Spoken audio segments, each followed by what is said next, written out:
Hi children, welcome back. Today we are going to read the book Oh Say Can You Say by Dr. Seuss. Oh my brothers, oh my sisters, these are terrible tongue twisters.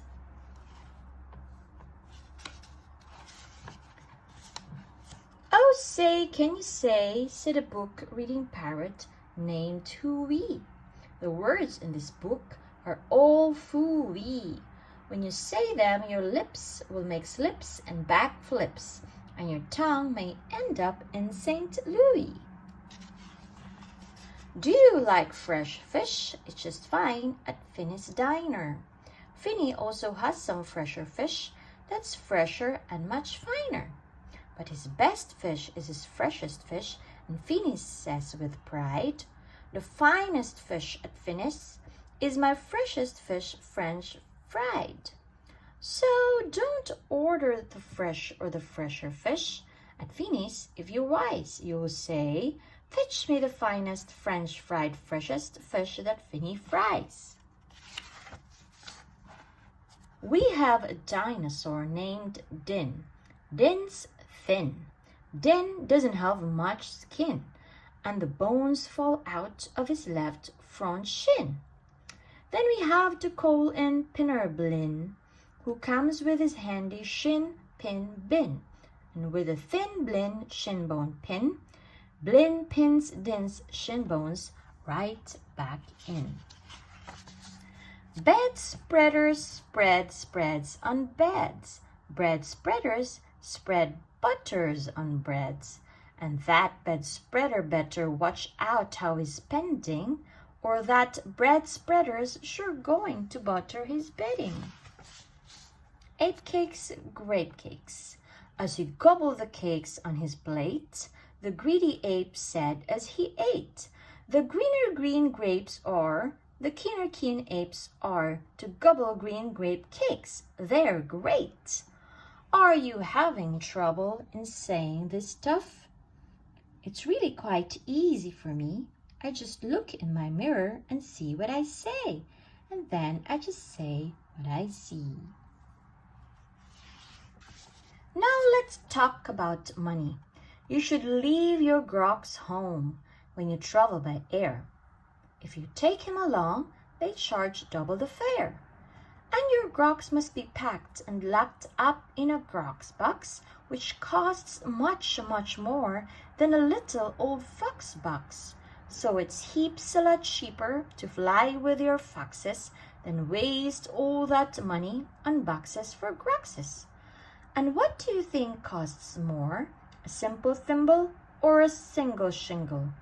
A simple thimble could cost less than a single shingle would, I guess. So I think that the single shingle should cost more than the simple thimble would. Eat at Skipper Zip's. If you like to eat potato chips and chew pork chops on clipper ships, I suggest that you chew a few chips in a chop at Skipper Zip's clipper ship chip chop shop. And if your tongue is getting queasy, don't give up. The next one's easy. There are so many things that you really should know, and that's why I'm bothering telling you so. You should know the first names of the Fudnuddler brothers, who like to pile each on the heads of the others. If you start at the top, there are Bipper and Bud, and Skipper and Jipper, and Jeffrey and Jod, Horatio, Horace, and Hendrix and Hud, and then come Dinwoody and Dinty and Dodd. Also Fitzsimmon and Frederick and Fudd, and Slinky and Stinky and Stuart and Stad. And down at the bottom is poor little Lud, but if Lud ever sneezes, his name will be Mud. Quack, quack! We had 2 ducks, one blue, one black. And when our blue duck goes quack, quack, our black duck quickly quack, quacks back. The quack's blue quacks make her quite a quacker, but black is a quicker quacker bucker. And speaking of quacks, reminds me of cracks and stacks and sacks and shacks and snacks. So, oh, say, can you say, I have cracks in my shack, I have smoke in my stack, and I think there's a schnack in the sack on my back.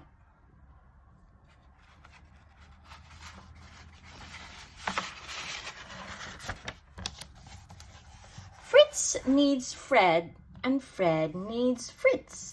Fritz feeds Fred, and Fred feeds Fritz. Fred feeds Fritz with the ritzy Fred food. Fritz feeds Fred with the ritzy Fritz food. And Fritz, when fed, has often said, I'm a Fred fed Fritz. Fred's a Fritz fed Fred.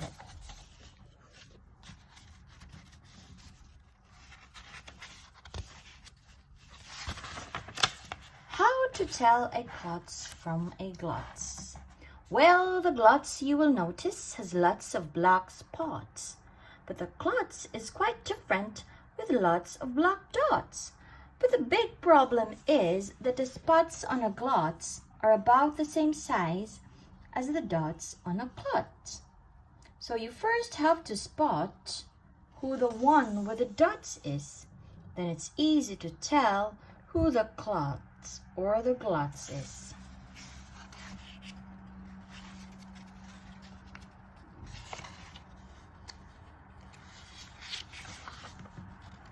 What would you rather be when you grow up? A cup in a cup's cup? Or a cupcake cook in a cupcake cook's cup? Or a fat flapjack flapper in a fat flat flapjack cap? Or if you think you don't like cups, flapjack flappers or cupcake cook's cups, maybe you're one of those choosy chops who likes cookie captain's cups, perhaps. More about Blin. Well, when Blin comes home tired from his work pinning shins, the happiest hour of old Blin's day begins. Mr. Blin is the father of musical twins, who, tucking twin instruments under two twin chins, lull their daddy to sleep with twin Blin violins. And oh, say, can you say, far away in Berlin, a musical urchin named Gretchen von Schwinn has a blue-footed, true-footed, trick-fingered, slick-fingered, six-fingered, six-stringed, and tin Schwinn mandolin. Rope soap, hoop soap. If you hope to wash soup off a rope, simply scrub it with scrope. Scrope is so strong that no rope is too long. But if you wish to wash soup off a hoop, I suggest that it's best to let your whole silly souped up hoop soak in soapy Cooper's super soup of hoops soak sads. One year we had a Christmas brunch with Merry Christmas mush to munch. But I don't think you'd care for much. We didn't like too much much. And speaking of Christmas, here are some great gifts to give to your daddy. If your daddy's name is Jim, and if Jim swims and if Jim's slim, the perfect Christmas gift for him is a set of Slim Jim swim fins. But if your daddy's name is Dwight and he likes to look at birds at night, the gift for Dwight that might be right is a bright Dwight bird flight night sight light. But never give your daddy a walrus. A walrus with whiskers is not a good pet, and a walrus which whispers is worse even yet. When a walrus whispers through tough, rough, wet whiskers, your poor daddy's ear will get blispers and bliskers. And that's almost enough of such stuff for one day. One more and you're finished. Oh, say, can you say? The storm starts When the drops start dropping, when the drops stop dropping, then the storm starts tapping. The end. Miss Regina's tongue were twisted with all those tongue twisters in this book. I hope you had fun reading the tongue twisters with me too. Till next time.